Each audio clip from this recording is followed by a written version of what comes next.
Hello friends, आप सभी का स्वागत है। फ्रेंड्स, आज से हम लोग मैथ्स के कंटेंट को भी पढ़ने वाले हैं।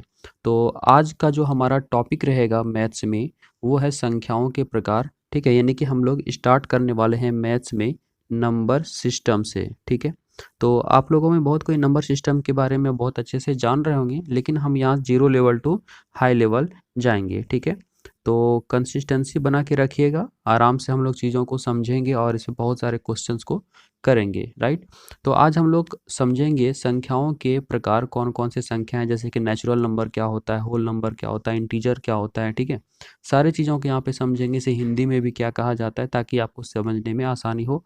जो भी इंग्लिश मीडियम वाले हैं या फिर जो भी हिंदी मीडियम वाले हैं, किसी को भी प्रॉब्लम ना आए। ठीक है, आप लोगों में रेशनल नंबर सुना होगा, जिसे कहा जाता है परिमेय संख्याएं। तो छोटा इंट्रोडक्शन यहाँ पे हम लोग सभी संख्याओं का लेंगे।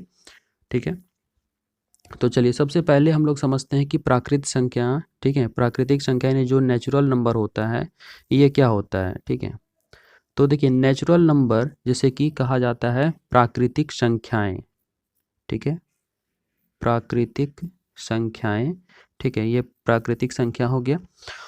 तो प्राकृतिक संख्या वैसे संख्याओं कहते हैं जो कि काउंटिंग के लिए यूज होता है ना। जैसे आप किसी चीज़ को काउंट करते हैं तो स्टार्ट कहाँ से करते हैं, 1 से करते हैं, या फिर आप 0 से करते हैं। अगर आपको 100 रुपया का 2 नोट दे दिया जाए, ठीक है, 100 रुपया का 2 नोट दे दिया जाए, तो आप अगर काउंट करेंगे तो आपको पूछा जाएगा आपके पास 100 रुपया कितना नोट है, तो आप 1 से काउंट करेंगे, ऑब्वियस है। अगर आप 0 से काउंट करेंगे तो 0 के बाद क्या हो जाएगा, 1, तब तो आप कहेंगे कि हमारे पास एक ही नोट है 100 का। तो ऐसा नहीं होता है। तो नेचुरल नंबर को काउंटिंग नंबर भी कहा जाता है, गिनती की संख्या। तो ये स्टार्ट कहाँ से होगा, 1, 2, 3, ठीक है, 4, 5 एंड सो ऑन, इसी तरह से इन्फिनिटी तक जाएगा। तो ये होता है प्राकृतिक संख्या, जो कहाँ से स्टार्ट होता है, 1 से स्टार्ट होता है। ठीक है, इसी तरह से हम लोग अब नेक्स्ट समझते हैं होल नंबर क्या होता है, यानी कि पूर्ण संख्या क्या होता है। ठीक है, अब सेकंड क्या समझेंगे हम लोग, होल नंबर। होल नंबर, ठीक है, जिसे हिंदी में कहा जाता है पूर्ण संख्या। ठीक है, तो पूर्ण संख्या यानी क्या हो गया, अब जो स्टार्टिंग होता है, यानी कि 0 से अब स्टार्ट करेंगे इसको। ठीक है, कहाँ से स्टार्ट करेंगे, 0 से, यानी 0, 1, 2, 3, यानी इधर तो जो नेचुरल नंबर था वही रह गया, लेकिन केवल स्टार्ट कहाँ से किए, 0 से। एक चीज़ ध्यान में रखिएगा, माइनस में नहीं जाना है हमें, माइनस में नहीं जाना, यानी कि 0 के पहले चले जाएंगे। अगर हम 0 के पहले जाएंगे माइनस, तो ये हमारा इंटीजर हो जाता है। ठीक है, जिसे हम आगे डिस्कस ऑलरेडी करेंगे। ठीक है, तो आई थिंक यहाँ पे समझ में आ गया होगा। तो 0, 1, 2, 3, 4, 5 एंड सो ऑन, इसी तरह से इन्फिनिटी तक जाएगा, अनंत तक जाएगा। तो इसे क्या कहते हैं, तो पूर्ण संख्या यानी कि होल नंबर कहा जाता है। ठीक है, चलिए अब नेक्स्ट हम लोग समझते हैं थर्ड नंबर, पूर्णांक, जो कि अभी जस्ट इसके पहले डिस्कस किए, पूर्णांक, है ना। पूर्णांक जैसे कि इंग्लिश में कहा जाता है इंटीजर, है ना, इंटीजर्स। अब देखिए इंटीजर्स क्या होता है, 0 से आप स्टार्ट करते हैं तो ये होता है होल नंबर 0, ठीक है, 1, फिर 2, फिर 3, फिर 4 एंड सो ऑन, इसी तरह से जाएगा। लेकिन अगर हम 0 के पहले जाएंगे तो क्या होगा, माइनस में होगा हमारा रिजल्ट, -1, ठीक है, -2, -3, ठीक है, एंड सो ऑन, इसी तरह से माइनस में जाएगा, -4, -5, इन्फिनिटी तक इधर भी जाएगा। ये इन्फिनिटी का सिंबल होता है, आपको मालूम है। ठीक है, तो इसी तरह से इन्फिनिटी तक जाएगा। तो यहाँ पे क्या है, 0 के बाद भी जा रहे हैं, 0 के पहले भी जा रहे हैं, तो ये चीज़ क्या कहलाता है हमारा, तो इंटीजर कहलाता है। नीचे इसे पूर्णांक संख्या कहा जाता है या फिर इंटीजर कहा जाता है। ठीक है, तो आई थिंक यहाँ तक समझ में आ गया होगा। यानी यहाँ पे क्या होगा, ऋणात्मक अनंत से शून्य तक एवं शून्य से अनंत तक संख्याएं जाती हैं। ठीक है, मतलब निगेटिव भी जाएगा और पॉजिटिव भी जाएगा। और इसके पहले जो नेचुरल नंबर था और होल नंबर था, उसको तो आप समझ ही गए। ठीक है, चलिए आगे डिस्कस करते हैं रेशनल नंबर, यानी कि परिमेय संख्या क्या होता है। इसे हम दोनों ही लैंग्वेज में समझेंगे साथ साथ, ताकि इंग्लिश मीडियम और हिंदी मीडियम दोनों के लिए यूज़फुल रहे। ठीक है, हमारा जो नेक्स्ट है ये हो जाएगा रेशनल नंबर, है ना, रेशनल नंबर। ठीक है, रेशनल नंबर को हिंदी में क्या कहा जाता है, परिमेय संख्या। क्या कहा जाता है, तो परिमेय संख्या, है ना। तो देखिए परिमेय संख्या क्या होता है, ये आप सभी ने पढ़ा होगा, लेकिन जो नहीं जानते हैं वो जान लीजिएगा। जैसे कि p/q के फॉर्मेट में लिखा जा सकता है, यानी कि फ्रैक्शन में लिखा जा सकता है, यानी कि हिस्से में लिखा जाता है, ठीक है। तो p/q फॉर्म में जहाँ पे जो नीचे वाला q होता है ना, ये न्यूमरेटर होता है, ये डिनोमिनेटर होता है। तो नीचे वाला जो है q, ये जीरो नहीं होना चाहिए, ठीक है। क्यों नहीं होना चाहिए? क्योंकि जीरो अगर हो जाता है तो p/q का वैल्यू क्या होता है, इन्फिनिटी। अगर मान लीजिए 4 में हम जीरो से भाग देंगे तो ये रिजल्ट जीरो नहीं आएगा, है ना, ये रिजल्ट क्या आएगा, इन्फिनिटी आएगा। हाँ, अगर जीरो में 4 से हम भाग देंगे तो ये फिर रिजल्ट जीरो आता है, ठीक है। इस चीज़ को ध्यान में रखिएगा, किसी भी चीज़ में अगर हम जीरो से भाग देंगे तो रिजल्ट क्या आएगा, इन्फिनिटी आता है। तो नीचे वाला हमारा जीरो नहीं आना चाहिए। तो हमेशा याद रखिएगा, जहाँ भी फ्रैक्शन में आ जाए एक्स बाय वाई फॉर्म में, ठीक है, एक्स बाय वाई फॉर्म में या फिर आपका p/q फॉर्म में, तो ये क्या होता है, हमारा रेशनल नंबर होता है, परिमेय संख्या इसी को कहा जाता है, जहाँ पे कि q जो है जीरो नहीं होना चाहिए, ठीक है। जैसे कि अगर हम लेते हैं 4/1, है ना, उसी तरह से 5/7, उसी तरह से 6/8, तो ये सारा क्या होता है, रेशनल नंबर होता है। और इसको हमेशा कोशिश कीजिएगा जो इसका स्टैंडर्ड फॉर्म होता है मिनिमम, उसी में हम इसको लिखें तो ज़्यादा बेटर होता है। जैसे यहाँ पे ये 6/8, इसको और भी कटा सकते हैं, 2 तिया 6 और 2 चौके 8, ठीक है। तो ये क्या हुआ, सबसे अंतिम जो स्टैंडर्ड फॉर्म होता है वो फ्रैक्शन का इसी को कहा जाता है, इसी क्या कहा जाता है, स्टैंडर्ड फॉर्म। तो कभी भी अगर आपको रेशनल नंबर को स्टैंडर्ड फॉर्म में लिखने कहा जाए तो आप इसी तरह से मिनिमम कर दिया जाए ताकि इससे अधिक अब ना कटे। इसे क्या कहा जाता है, स्टैंडर्ड फॉर्म, मानक रूप, है ना, रेशनल नंबर का।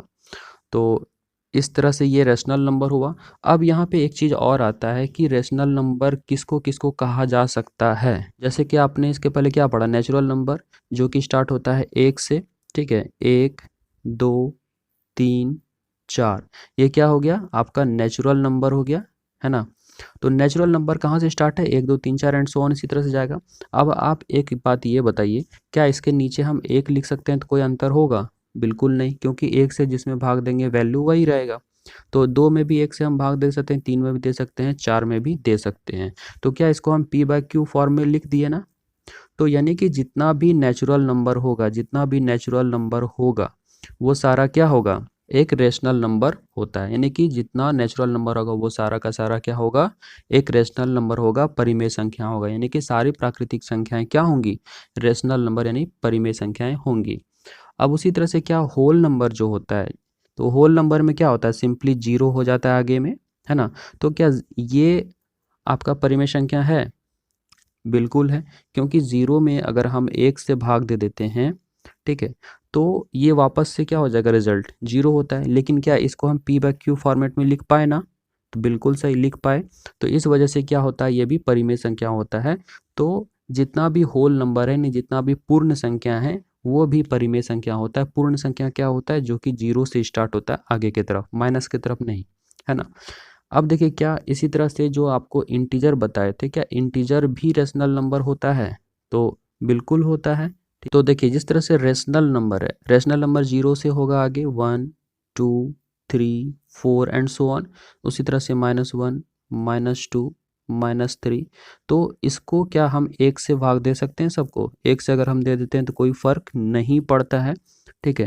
यानी जितना भी इंटीजर है ये भी क्या है, परिमेय संख्या है, यानी रेशनल नंबर है। इसे भी आप किस रूप में लिख पाए, p/q फॉर्मेट में आप लिख पाए, इस वजह से क्या होता है, ये परिमेय संख्या होता है, ठीक है। तो आई होप कि यहाँ तक आपको समझ में आ गया होगा। 3/7 इस तरह से लिखे, अब तो ये कटेगा नहीं, तो ये क्या p/q फॉर्मेट में है ना, तो ये ऑब्वियस है, ये भी क्या है, एक रेशनल नंबर है। चलिए अब हम लोग डिस्कस करते हैं अपरिमेय संख्या क्या होता है, यानी कि इरेशनल नंबर क्या होता है। नेक्स्ट हमारा पॉइंट है इरेशनल नंबर, ठीक है, इरेशनल नंबर, है ना। इसे क्या कहा जाता है, अपरिमेय संख्या, ठीक है।